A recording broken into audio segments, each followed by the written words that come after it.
Cancer claimed some of Hollywood's brightest stars, but did you know 40% of Golden Age actors never disclosed their diagnosis until after death? The devastating disease lurked behind the glamour, shaping film history in ways few fans realize. 1. Humphrey Bogart, 1899–1957. Bogey's final battle was fiercer than anything in his tough guy roles. The Casablanca star's iconic career came crashing down when esophageal cancer spread to his lungs in 1956. At just 57, the man who defined American cool faced his diagnosis with remarkable stoicism, even joking to visitors, "I'm doing fine for a guy who's dying." Behind the scenes, the heavy smoker and drinker kept working until his body gave out, refusing to let the disease define him. His wife, Lauren Bacall, stood by him through grueling treatments that dropped his weight to a shocking 80 pounds. Studio executives pressured Bacall to hide his condition, fearing it would damage his masculine image. Critics later speculated that Bogart's raspy voice, his trademark sound that influenced generations of actors, might have been an early warning sign everyone missed. His last film, The Harder They Fall, took on haunting significance as fans watched him literally fighting for his life on screen. The Academy never honored him until after Casablanca, and his legacy as the ultimate anti-hero only grew stronger after his death.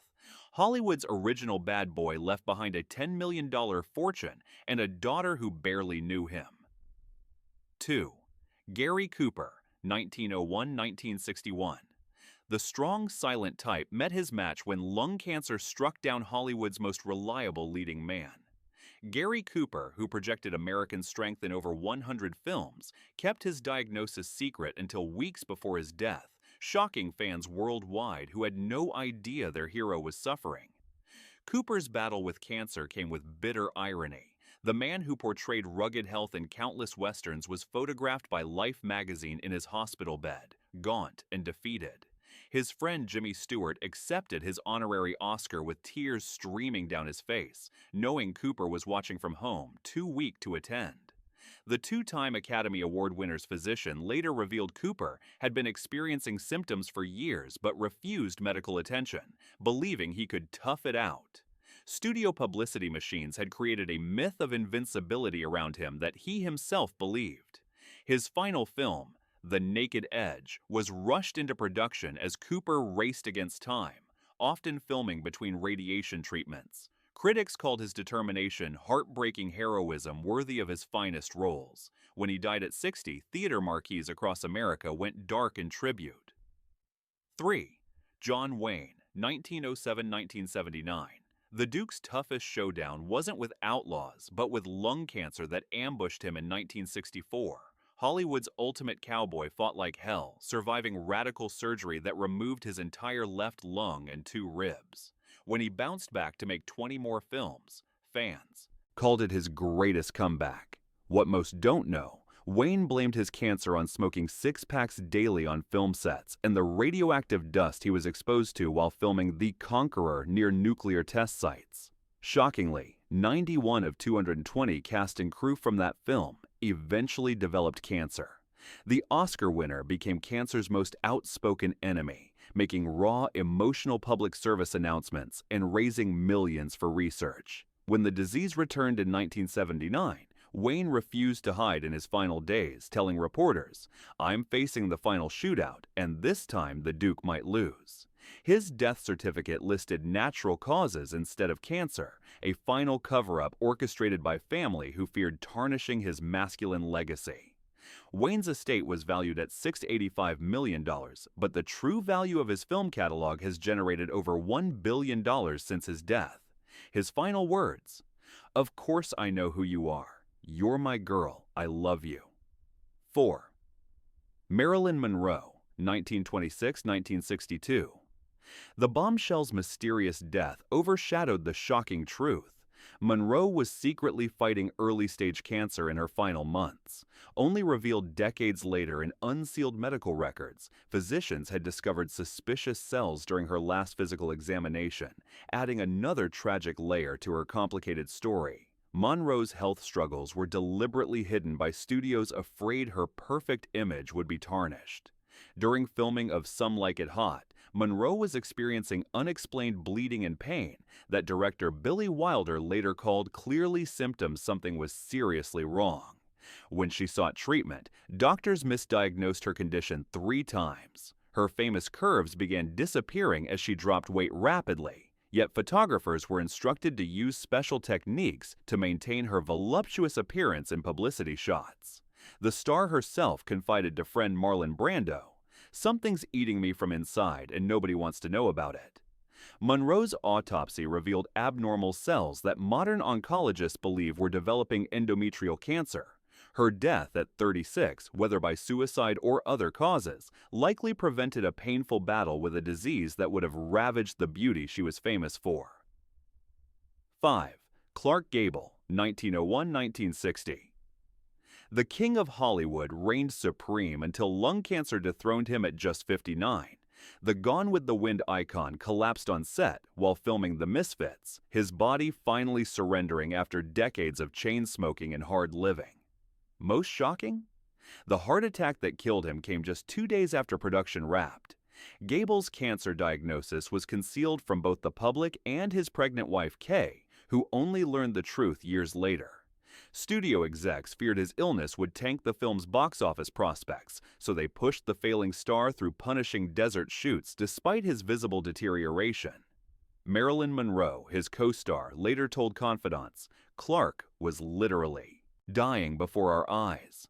Director John Huston reportedly ordered cameramen to shoot Gable from certain angles to hide his sickly appearance. When Gable insisted on doing his own stunts despite doctors' warnings, Huston called it suicide by dedication. The film's dialogue took on eerie significance. When Gable's character says, "I don't want to outlive my usefulness," he was expressing his real fears. His posthumous son, born 4 months after his death, inherited $400,000, $3.7 million today, from a father he never met.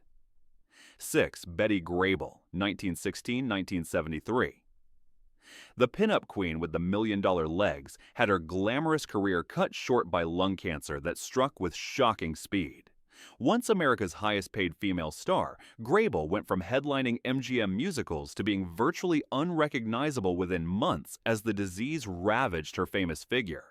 The blonde bombshell who sold $59 million in war bonds discovered a lump while preparing for a comeback tour in 1972.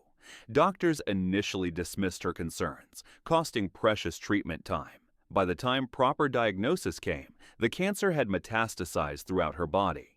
Her famous legs, insured by Lloyd's of London for $1 million, became painfully swollen as the disease progressed. Former co-star Bob Hope visited her hospital room and later told reporters he wept in his car afterward. "The most beautiful girl in movies looks like she was melting away," he said.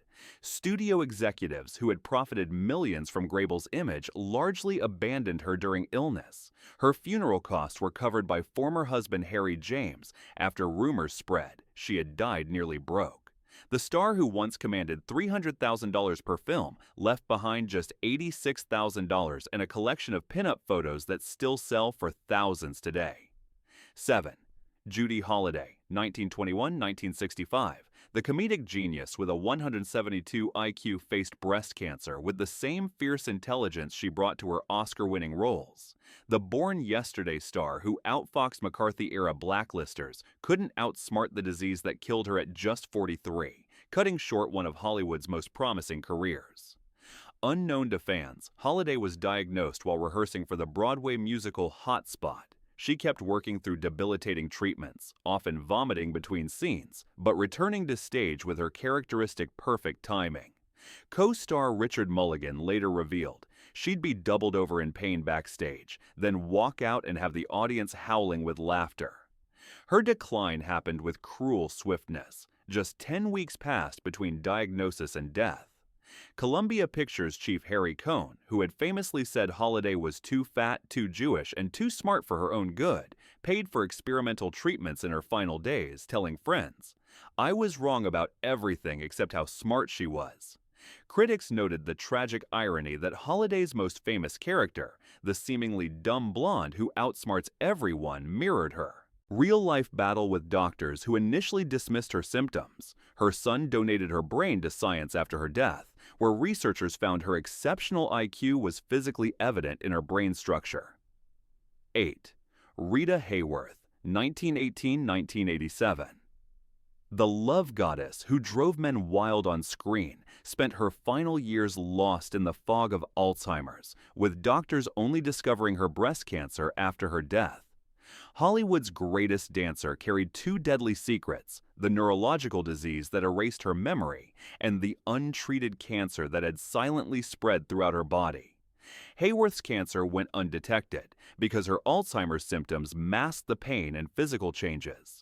Her daughter, Princess Yasmin Aga Khan, later established that her mother had likely been suffering from cancer for years, while media focused solely on her mental decline.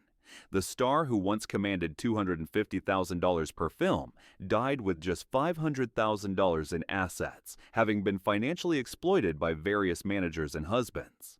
Film historian Robert Osborne revealed Columbia Pictures had worked Hayworth to exhaustion during her peak years, ignoring her frequent complaints of pain and fatigue that may have been early cancer symptoms. In a cruel twist, film of Hayworth dancing was placed aboard the Voyager spacecraft as representing the best of humanity, while back on Earth, the real woman wasted away, unable to remember her own iconic performances. An autopsy revealed advanced metastatic cancer had reached her bones, liver, and lymph nodes. 9.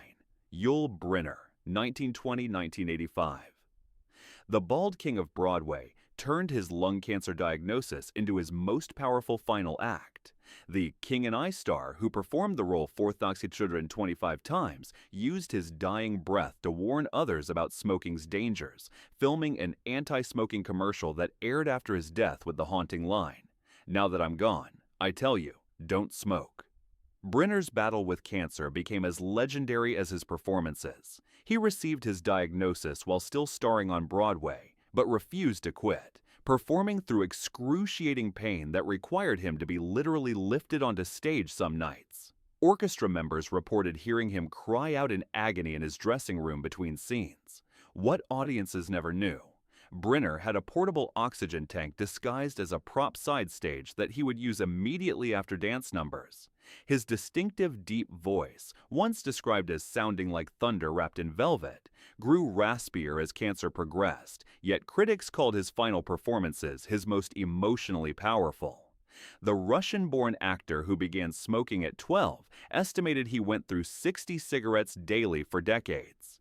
His posthumous anti-smoking campaign is credited with causing 10,000 people to quit, leading the American Cancer Society to call him the man who saved more lives after his death than most do in their lifetime. 10. Edward G. Robinson, 1893–1973. The man who invented the movie gangster faced his final curtain with bladder cancer that spread to his lungs. Robinson, who portrayed tough guys in over 100 films, received his terminal diagnosis while filming Soylent Green, turning his death scene into a chilling real-life farewell that still haunts viewers. What makes Robinson's story truly remarkable is that he concealed his condition from the entire cast and crew, not wanting special treatment.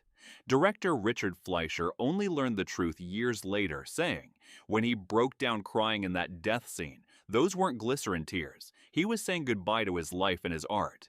The actor, who amassed one of Hollywood's greatest art collections worth $5 million, $33 million today, had to sell many prized pieces to cover mounting medical bills. His famous line from Little Caesar, "Mother of Mercy, is this the end of Rico?" was whispered to his nurse hours before his death. Perhaps most heartbreaking, Robinson died just 2 months before he was to receive an honorary Academy Award for Lifetime Achievement, the only major recognition from an industry that took his talents for granted. The award was accepted posthumously by his stepson, who revealed Robinson had practiced an acceptance speech every day during his final hospital stay. 11. Humphrey Bogart, 1899–1957. Humphrey Bogart knew how to exit with class. The iconic actor, who never played it safe on screen, fought his esophageal cancer with the same cool determination he brought to Sam Spade and Rick Blaine. When doctors delivered the grim diagnosis in 1956, Bogey simply nodded and asked, "When do we start fighting?" Behind Hollywood's tough guy facade was a man rapidly wasting away. Visitors to his bedside were shocked to find the star they knew replaced by an 80-pound shadow. Yet Bogart maintained his legendary wit, telling friend John Huston, "I should never have switched from whiskey to martinis." His final films took on new meaning as audiences realized they were watching a dying man give everything to his craft. What few knew was that Bogart had refused stronger pain medication in his final weeks, believing it would dull his mind. Spencer Tracy called it the bravest performance of his career. When Bogart finally succumbed at 57, Hollywood lost more than a star. It lost the embodiment of American cynicism and cool that defined post-war cinema. Frank Sinatra, who visited him regularly, later said, "He taught me how to die with dignity, without complaint or fear." The disease that took Bogart spawned the Humphrey Bogart Cancer Foundation, which has raised over $20 million for research and treatment. 12. Tyrone Power, 1914–1958. Hollywood's handsomest leading man dropped dead in the middle of filming Solomon and Sheba, his body finally giving out after years of hiding a growing lung tumor. Doctors discovered the cancer had been silently spreading long before Power collapsed during a dueling scene with George Sanders. Power had been experiencing severe chest pains for months, but dismissed them as exhaustion. Studio physician records, only released decades later, showed multiple warnings about his deteriorating health that were suppressed by 20th Century Fox executives who feared losing their top box office draw. The tragedy deepened when it was revealed Power had just learned his wife was pregnant with a child he would never meet. Despite his $10 million estate, $95 million today, legal battles over his sudden death left his children fighting over inheritance for years. Director Henry King, who worked with Power on 7 films, later confessed, "We all knew something was wrong. His breath would come short, he'd sweat profusely after minimal exertion, but when I suggested he see specialists, the studio stepped in and assured me he was fine." The finished film, with a stand-in replacing Power for remaining scenes, became one of Hollywood's most haunted productions. 13. Susan Hayward, 1917–1975. The fiery redhead who fought her way from Brooklyn modeling to 5 Oscar nominations met her match in brain cancer likely caused by radioactive fallout. Hayward's diagnosis came with a shocking revelation. Her terminal illness was likely linked to filming The Conqueror in Utah downwind from nuclear testing sites. Hayward, known for portraying strong women facing adversity, approached her diagnosis with characteristic determination. When told she had months to live, she reportedly told her doctor, "I've played this scene before, only difference is this time it's not a script." She underwent experimental treatments that caused her legendary auburn hair to fall out in clumps. What haunted Hayward most was the film connection. Of 220 cast and crew on The Conqueror, 91 developed cancer, including co-stars John Wayne and Agnes Moorehead. Government officials denied any link, but private correspondents revealed they had monitored the production area and found radiation levels 400 times normal. Her final appearance at the 1974 Academy Awards, where she presented despite being visibly ill, received a standing ovation that lasted nearly 3 minutes. When she died at 57, her final words to her son were reportedly, "I've played strong women all my life. Now we'll see how strong I really am." 14. Alan Ladd, 1913–1964. Hollywood's reluctant tough guy lost his final fight to lung cancer complications at just 50. Though studios fabricated his cause of death as an accidental overdose to protect his heroic image. The Shane star, who stood 5'6" but loomed large on screen, had been secretly battling cancer while making his final films. Ladd's health crisis was an open secret in Hollywood, but hidden from fans. Director George Stevens recalled, "Alan could barely breathe between takes on his last picture. We'd cut, he'd gasp for air, then somehow pull himself together when the camera rolled again." His famous physicality, the economical movements and controlled power that made him a believable action star, deteriorated visibly in his final 2 years. Studio executives, concerned about insurance costs and Ladd's bankability, pressured doctors to diagnose his symptoms as exhaustion rather than cancer. When treatment became unavoidable, they created elaborate covers, including a fake fishing trip that was actually emergency hospitalization. Perhaps most tragic was Ladd's awareness of his failing health coinciding with his career decline. His friend and frequent co-star Veronica Lake later revealed his last words to her were, "I'm not going to make old bones, Ronnie." The actor who inspired generations of leading men with his minimalist style died alone in his Palm Springs home. His cancer diagnosis only confirmed decades later when medical records were unsealed. 15. Robert Taylor, 1911–1969. Hollywood's perfect profile was permanently marred by lung cancer that ravaged his body and reputation. The MGM Golden Boy, who starred in over 80 films, kept working through excruciating pain, refusing to let studios replace him even as he coughed up blood between takes. Taylor's cancer struggle became a cautionary tale about image versus reality in Hollywood. While he projected perfect health on screen, off-camera he required increasingly stronger medication to function. His final film, The Glass-Bottom Boat, had to be repeatedly halted as Taylor battled breathing difficulties that sound engineers struggled to edit out of the final cut. The actor who once inspired 80,000 fan letters weekly found himself virtually abandoned by the industry that had exploited his looks for decades. MGM chief Louis B. Mayer, who had once called Taylor "my most valuable property," refused to visit him in the hospital, sending only a form letter. Perhaps most painful for Taylor was watching his legendary appearance deteriorate. The man once voted most perfect male figure in America lost 60 pounds, his famous face becoming gaunt and hollow. When informed he had months to live, Taylor reportedly told his doctor, "I built a career on looking good. I'd rather check out now than let the public watch me rot away." He died at 57, with his estranged wife Barbara Stanwyck paying for many of his medical expenses despite their divorce years earlier. 16. Steve McQueen, 1930–1980. The King of Cool's final rebel move was rejecting conventional cancer treatment for controversial alternative methods that failed to save him. McQueen, diagnosed with deadly mesothelioma in 1979, fled to Mexico for unproven treatments after being told by American doctors his condition was terminal. What fans never saw was McQueen's desperate final chapter. The action star who did his own stunts found himself bedridden, traveling under the pseudonym Sam Shepard to avoid press detection. His weight plummeted from 170 to 110 pounds, and his trademark-piercing blue eyes turned jaundiced. The truth behind his illness sparked controversy, though officially attributed to asbestos exposure from racing fire. Suits, McQueen had actually been a 3-pack-a-day smoker since age 9. His widow later revealed he continued smoking until weeks before his death, believing his celebrity status would somehow protect him from consequences. His final bizarre treatment involved coffee enemas, animal serum injections, and a diet of apricot pits. When these failed, he underwent surgery to remove tumors in a Mexican clinic with questionable credentials. He died shortly after, clutching a Bible and reportedly asking his son, "Did I make any kind of difference?" His estate, valued at $30 million, included 35 custom motorcycles and 15 classic cars, but no medical insurance. 17.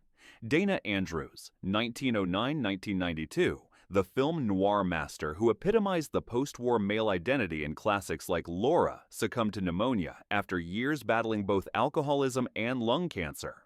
Andrews' decline was particularly poignant as his rich, distinctive voice, once considered among Hollywood's most recognizable, was ravaged by disease. Andrews kept his cancer diagnosis private until forced to retire from acting as his once commanding presence deteriorated. Director Otto Preminger, who had made Andrews a star, visited him in his final year and later told colleagues, "I didn't recognize the man I saw." Cancer had taken everything but his eyes, which still had that same intensity. The cruelest twist in Andrews' story was his late career renaissance just before diagnosis. After years of alcoholism had derailed his career, he had achieved sobriety and was enjoying a comeback in television and theater. Critics had just begun writing about his second act when cancer struck.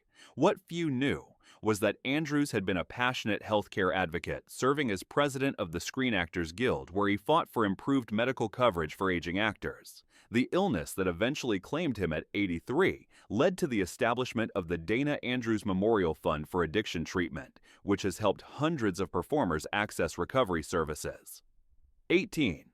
Joseph Cotten, 1905–1994. The distinguished gentleman of Hollywood whose precise diction and understated intensity elevated classics like Citizen Kane and The Third Man, fought throat cancer that robbed him of his greatest asset, his voice. Cotten, Orson Welles' favorite actor, underwent surgery that left him nearly mute in his final years. The cruelly ironic twist in Cotten's battle was that the cancer attacked the very instrument that made him famous. His laryngectomy left the man once described by critics as having the most hypnotic voice in cinema, able to communicate only through writing and whispers. Director Carol Reed, who visited him near the end, called it watching Beethoven go deaf. What made Cotten's story particularly heartbreaking was his late-in-life romance with actress Patricia Medina, whom he married at 55. The couple had planned a series of spoken-word performance tours before his diagnosis. Medina became his voice, reading his memoirs at events while he sat silently beside her. Cotten maintained his elegant dignity throughout his decline, writing in his final journal, "The irony is not lost on me that I made my fortune with my voice and will leave this world without it." Despite his condition, he continued advising young actors until weeks before his death at 88. A foundation in his name now funds vocal cord cancer research. 19. Rock Hudson, 1925–1985. Hollywood's quintessential leading man shocked the world when he revealed both his homosexuality and AIDS diagnosis, finally dying from AIDS-related lymphoma at 59. Hudson's public battle transformed public perception of the disease and forced America to confront both the epidemic and its own prejudices. The gut-wrenching irony of Hudson's story was that the actor who embodied heterosexual masculinity in over 70 films lived in constant fear of exposure. Studio executives had constructed an elaborate fake marriage and dating history to protect their $10 million investment. When his illness became impossible to hide, the carefully constructed facade crumbled overnight. What most don't know, Hudson's final public appearance on Dynasty occurred when he was already seriously ill, with producers unaware of his condition. Co-star Linda Evans later revealed she noticed something wrong during their kissing scene, but was told Hudson had the flu. The show received 3,500 angry letters from viewers demanding Evans get an AIDS test after his diagnosis became public.